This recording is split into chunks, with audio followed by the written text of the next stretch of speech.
Hello everyone and welcome to my channel. My name is Kalika and today we're going to be doing a subreddit called RaisedByNarcissists. I found this subreddit while I was browsing the Insane Parents sub, so let me know what you think. I find myself and my 8-year-old daughter in the same scenario as when my narcissistic mom damaged me as a 10-year-old, and I chose to be better. This is kind of a pat on the back, and kind of just a vent to acknowledge one of the many ways my narcissistic mom screwed me up. I appreciate in advance anyone who reads this post. When I was 10ish, my mum and I were stuck waiting at a train in her car. I caught a glimpse of myself in the rearview mirror and for whatever reason thought, hey, I'm kind of pretty. I feel shame even typing that sentence out today, thanks to my mum. I had recently seen something on TV about celebrity lips and I was thinking about whether or not I had pretty lips and decided my lips were kind of pretty. Again, shame. I made the mistake of asking my mum if she thought my lips were pretty. She hit the roof. Stuck in that vehicle with her with no escape, she scolded me and shamed me until I felt like a tiny, ugly piece of garbage. Something to the effect of, were you just staring at yourself in the mirror? Do you know what that's called, OP? Vanity. Vain people stare at themselves in the mirror. Vain people think that they're pretty. People that think they're pretty on the outside are ugly and hideous on the inside. People who are pretty on the surface are ugly deep down, and if you're ugly on the inside, you might as well be ugly on the outside too. This was the first time I remember her saying something to that effect to me, but nowhere near the last, and it really stuck with me like a pox. To this day, I cannot compliment myself in any way without feeling ashamed, like I'm a bad person for even thinking something positive about myself. Not my looks, my artwork, not anything. I also do not accept compliments well. I deny and downplay. I'm trying to work on that because it really pushes off my husband. Fast forward 25 years. I'm sitting in my car in a drive-thru with my 8-year-old daughter. She's looking at herself in the mirror. She turns to me and asks, "Mom, do you think my eyes are pretty?" I think my eyes are pretty. Her eyes are gorgeous. She has beautiful hazel eyes. The memories of my mum lecturing me came flooding back and I instantly teared up. I asked my daughter to turn and look at me so I could see her eyes. I looked at her for a good little while, and then I replied to her, "Your eyes are beautiful. You are beautiful on the outside, and you're absolutely gorgeous on the inside too. I love you, beautiful girl."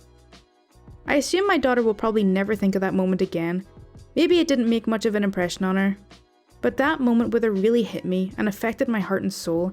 I feel like I was given a redo of a crappy moment in my life with my mum, and I chose to fix that moment for my daughter. I want her to know that she's beautiful and to never feel ashamed to believe it or hear it. I want her to smile and say, "Thank you," when someone pays her a compliment. I want to be able to do that too. Cops knocked down my dorm door because narcissistic mom lied to get me back.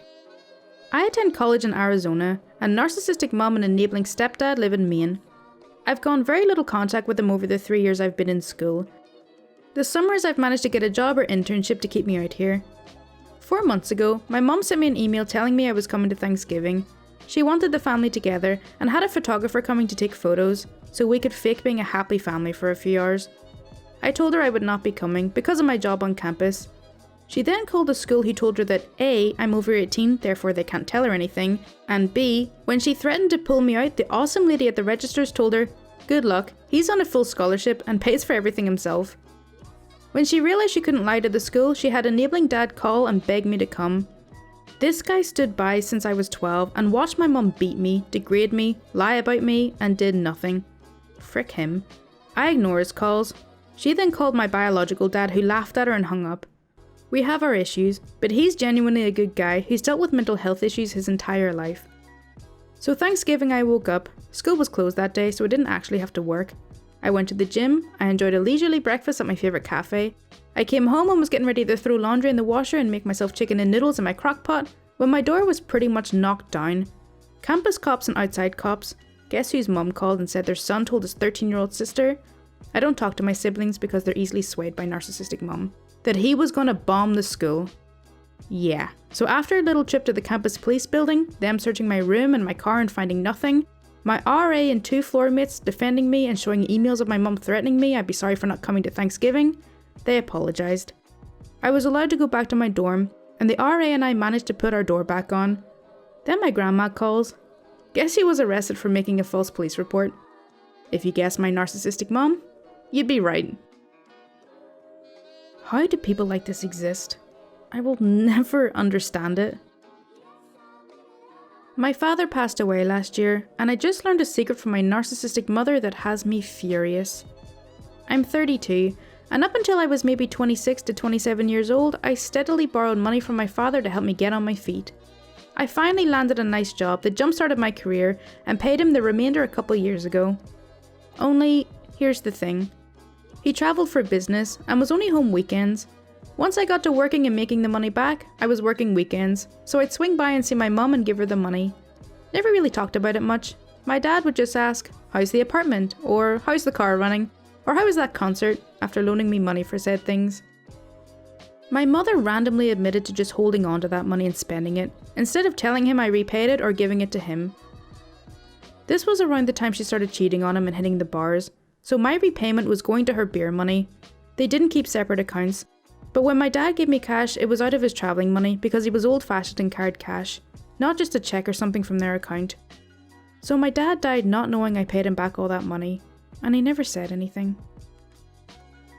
Ooh, okay. Yeah, that one makes me pretty angry. Look, I'm sure your dad would be proud of you for working hard and paying back that money. As for your mum, she is a serious river of toxic waste. And I'm gonna move on to the next story before I end up throwing something. My husband met my childhood babysitter at the store, and it became an affirmation of my past. When I was young, I had a regular babysitter who lived next door. My parents relied on her, treated her well, and in turn, she was an excellent caregiver to my sibling and me, almost like a much older sibling.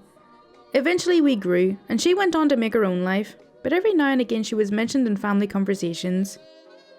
I had a very physically and emotionally abusive childhood, narcissistic dad and enabling mum, also the scapegoat. Now I'm in my 30s, have a school-aged child, recently married, and love having a functional and loving family of my own. 5 or 6 years ago, we reconnected on social media after years of not knowing where she was or what she was doing with her life. And so it goes, casually following each other's lives. Just recently she moved back to her community and works at a store where my husband and I frequently shop. Just last night, my husband told me that he recently met my old babysitter at the store. She explained that she recognised him from my Facebook posts and went on to say how happy she was for us and how well we all seemed to be doing. She then said to him kindly, "You know, she had a pretty rough childhood." When he told me that, I started sobbing. Somehow, 30-some years later, knowing that someone noticed and my past can't be disputed, and after all these years she still cares enough to remember, I'm weeping just writing this. This story really just shows you how important validation really is. Okay, let's end on a feel-good one so we don't be sad the rest of the day.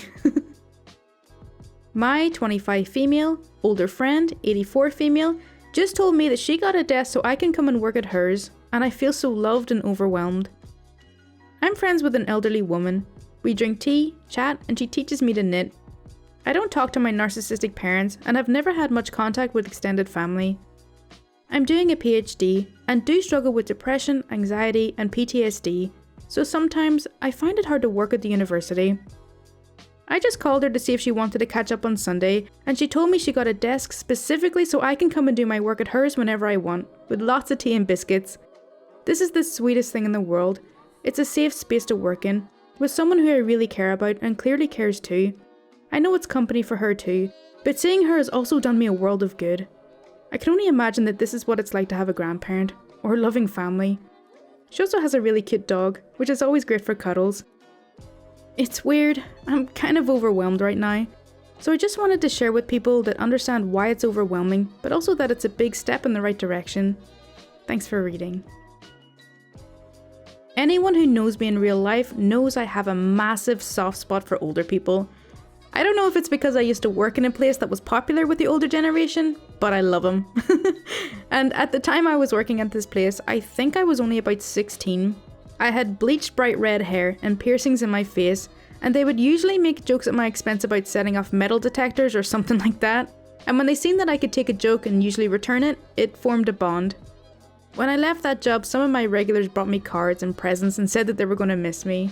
And I still really actually miss them, and I always wonder how they're doing. Okay, so that's all for r/RaisedByNarcissists. I really hope you did enjoy it. As always, if you do want to see more content like this, then please do subscribe. My Twitter, Discord and Patreon links are in the description, and any support is greatly appreciated. And, as it's Sunday, I also want to say a massive thank you to my wonderful patrons. BackwardsDDog, Tyler Miller, Jen Burton, Jens Banning, Bo Walker, Princess Kate, Skyler A, Elizabeth Filmore, Stephen Arnowitt, Anonymous, Shagar, Koltin, Bruce Reed, James Scanlan, and a lovely warm welcome to our new patron, Darkimedes. I hope I said that correctly. From the bottom of my heart, thank you all so much for your support. Mwah! That's for you, but keep it between us, okay? Thank you so much for watching.